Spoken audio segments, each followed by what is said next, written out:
Hello, I'm Crafter Wong. Welcome to the episode of Crafter Wong with Crafter Wong. In this episode, I'm making Gothita. Well, I believe that's how it's pronounced. If it's not pronounced that way, you guys can go insult and make fun of me in the comments section below for that. You can also make fun of me for believing that this evolutionary line was a ghost type. Yeah, apparently it's not, and it's a psychic type.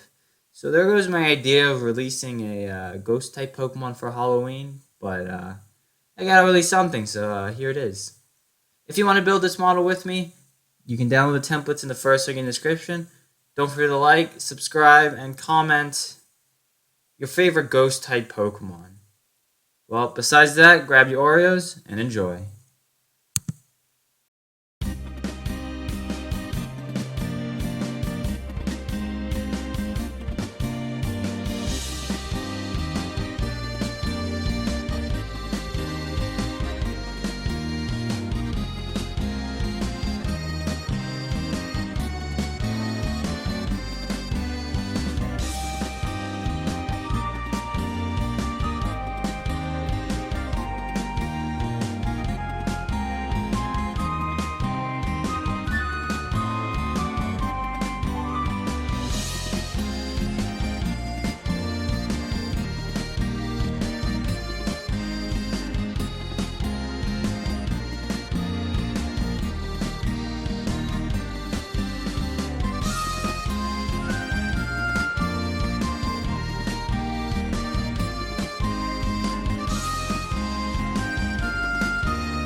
At the end of the day, this model took about an hour and a half to build. The most difficult part about this model was building the cones at the bottom of the legs, which allows them all to stand because they're so small. If you enjoyed the video, don't forget to like, subscribe, and comment your favorite psychic type Pokemon. Besides that, I'll see you next time. Bye bye!